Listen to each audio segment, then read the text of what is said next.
ಕೊಪ್ಪಳ ವಿಶ್ವವಿದ್ಯಾಲಯ ಮಟ್ಟದ 2 ದಿನಗಳ ಅಂತರ್ ಮಹಾವಿದ್ಯಾಲಯಗಳ ಖೋ ಖೋ ಪಂದ್ಯಾವಳಿಗೆ ಚಾಲನೆ. ಗಂಗಾವತಿ ಕೊಪ್ಪಳ ವಿಶ್ವವಿದ್ಯಾಲಯದ ಅಂತರ್ ಮಹಾವಿದ್ಯಾಲಯ 2 ದಿನಗಳ ಖೋ ಖೋ ಪಂದ್ಯಾವಳಿಗಳು ಹಾಗೂ ಕೊಪ್ಪಳ ವಿಶ್ವವಿದ್ಯಾಲಯ ತಂಡದ ಆಯ್ಕೆಗೆ ಗಂಗಾವತಿಯ ಎಸ್ಕೆಎನ್ಜಿ ಮಹಾವಿದ್ಯಾಲಯದಲ್ಲಿ ಇಂದು ಚಾಲನೆ ನೀಡಲಾಯಿತು. ಕೊಲ್ಲಿ ನಾಗೇಶ್ವರರಾವ್ ಗಂಗಯ್ಯ ಸರ್ಕಾರಿ ಪ್ರಥಮ ದರ್ಜೆ ಕಾಲೇಜು ಆಂತರಿಕ ಗುಣಮಟ್ಟ ಭರವಸಾ ಕೋಶ ಕೊಪ್ಪಳ ವಿಶ್ವವಿದ್ಯಾಲಯದ ಸಹಯೋಗದಲ್ಲಿ ಕಾಲೇಜು ಆವರಣದಲ್ಲಿ ಆಯೋಜಿಸಲಾಗಿದ್ದ ಈ ಅಂತರ್ ಮಹಾವಿದ್ಯಾಲಯಗಳ ಖೋ ಖೋ ಪಂದ್ಯಾವಳಿಗೆ ಕಾಲೇಜು ಅಭಿವೃದ್ಧಿ ಸಮಿತಿಯ ಉಪಾಧ್ಯಕ್ಷರಾದ ವೀರೇಶ್ ಬಲಕುಂದಿ ಸಸಿಗೆ ನೀರುಣಿಸುವ ಮೂಲಕ ಚಾಲನೆ ನೀಡಿದರು. ನಂತರ ಮಾತನಾಡಿದ ಅವರು, ಕ್ರಿಕೆಟ್ ಹಾವಳಿಯಿಂದಾಗಿ ದೇಶಿ ಕ್ರೀಡೆಗಳು ಕಣ್ಮರೆಯಾಗುತ್ತಿವೆ.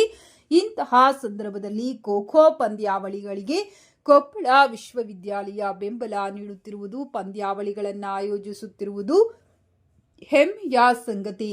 ಖೋ ಖೋ ಕ್ರೀಡೆಗಳು ಒಲಿಂಪಿಕ್ ಕ್ರೀಡಾಕೂಟಗಳಲ್ಲಿ ಸೇರ್ಪಡೆಗೊಂಡು ದೇಶಿ ಕ್ರೀಡಾಪಟುಗಳು ಅಂತಾರಾಷ್ಟ್ರೀಯ ಮಟ್ಟದಲ್ಲಿ ವಿಜೃಂಭಿಸುವಂತಾಗಬೇಕೆಂದರು.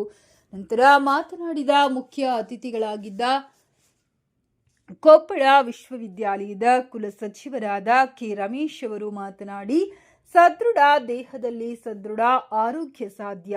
ಆರೋಗ್ಯವಂತ ವ್ಯಕ್ತಿಯಿಂದ ಶೈಕ್ಷಣಿಕ ಸಾಧನೆ ಸಾಧ್ಯ. ಹೀಗಾಗಿ ಸದೃಢ ಆರೋಗ್ಯಕ್ಕೆ ಕಾರಣವಾಗುವ ಕ್ರೀಡೆಯ ಜೊತೆಗೆ ಶಿಕ್ಷಣ ಸಂಶೋಧನೆಗೂ ಕೊಪ್ಪಳ ವಿಶ್ವವಿದ್ಯಾಲಯ ಆದ್ಯತೆ ನೀಡುತ್ತದೆ ಎಂದರಲ್ಲದೆ, ಕ್ರೀಡೆಗಳಲ್ಲಿ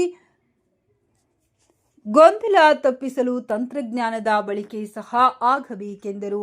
ಇದೇ ವೇಳೆ ಮುಖ್ಯ ಅತಿಥಿಗಳಾಗಿದ್ದ ವಿಶ್ವವಿದ್ಯಾಲಯದ ಆಡಳಿತಾಧಿಕಾರಿ ತಿಮ್ಮಾರೆಡ್ಡಿ ಮೇಟಿಯವರು, ಸಿಡಿಸಿ ಸದಸ್ಯರಾದ ಸೋಮಶೇಖರ್ ಕಂಪ್ಲಿಯವರು, ಮಾಜಿ ನಗರಸಭಾ ಸದಸ್ಯ ಹಾಗೂ ಶಿಕ್ಷಣ ಪ್ರೇಮಿ ಮನೋಹರ್ ಗೌಡ ಈ ವೇಳೆ ಮಾತನಾಡಿ, ಕ್ರೀಡೆಗಳು ಹಾಗೂ ಸ್ಪರ್ಧಾತ್ಮಕ ಮನೋಭಾವದ ಮಹತ್ವದ ಬಗ್ಗೆ ತಿಳಿಸಿದರಲ್ಲದೆ, ಸೋಲು ಸಹ ಗೆಲುವಿನ ಸೋಪಾನವಾಗಲಿದೆ.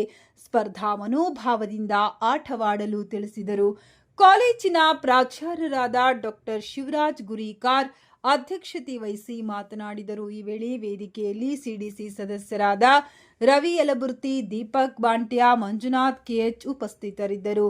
ಕ್ರೀಡಾ ವಿಭಾಗದ ನಿರ್ದೇಶಕರಾದ ಶೋಭಾ ಕೆ, ಅನಿಲ್ ಕುಮಾರ್ ಎಡ್ವರ್ಡ್, ಪ್ರಾಧ್ಯಾಪಕರುಗಳಾದ ಅಣ್ಣೋಜಿ ರೆಡ್ಡಿ, ದೊರೆಬಾಬು, ಅಶೋಕ್, ಡಾಕ್ಟರ್ ಬಸವರಾಜ್ ಗಡಾದ್ ಇನ್ನಿತರರು ಉಪಸ್ಥಿತರಿದ್ದರು.